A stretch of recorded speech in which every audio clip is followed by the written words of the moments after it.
ఇంట్లో పిల్లలందరూ కూడా తల ఒక చోట దాక్కుంటూ ఉంటారు. కొంతమంది కబోర్డ్స్లో, కొంతమంది కట్టెన్ వెనుక ఇలా తల ఒక చోట దాక్కుని ఉంటారు.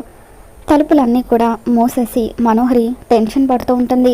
అప్పుడు రౌడీలో పైనున్న బాల్కనీ ద్వారా డోర్ ఓపెన్ చేసుకొని ఇంట్లోకి ప్రవేశిస్తారు. అప్పుడు గుప్తా టెన్షన్ పడుతూ ఆరుతో, బాలిక ఆ దుండగులు లోపలికి ప్రవేశించుచున్నారు అని చెప్పి అంటూ ఉంటే ఆరు చాలా కూల్గా కూలింగ్ గ్లాసెస్ పెట్టుకొని కూర్చొని కాలు మీద కాలు వేసుకొని, గుప్తా గారు, మనోహరి నా కూతురు అంజు మీద ఈగ కూడా వాళ్ళనివ్వదని నాకు బలమైన నమ్మకం ఉంది అని చెప్పి ఆరు అంటూ ఉంటుంది.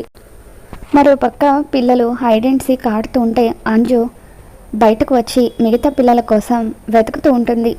అంజు అలా వెతుకుతూ ఉండగా రౌడీలో అంజుని వెనక నుండి వచ్చి కిడ్నాప్ చేయబోతూ ఉంటారు. అప్పుడే మనోహరి వాళ్ళ మొహం మీద బెడ్షీట్ వేసి వాళ్ళందరినీ కూడా చితక్కొడుతూ ఉంటుంది. అడ్డొచ్చిన రౌడీలందరినీ కూడా మనోహరి చితక్కొడుతూ పిల్లల్ని కాపాడుతూ ఉంటుంది. రౌడీలందరి మీద విజృంభిస్తూ పూనకం వచ్చిందనలాగా వాళ్ళందరినీ చితక్కొడుతూ ఉంటే రౌడీలు పారిపోతూ ఉంటారు.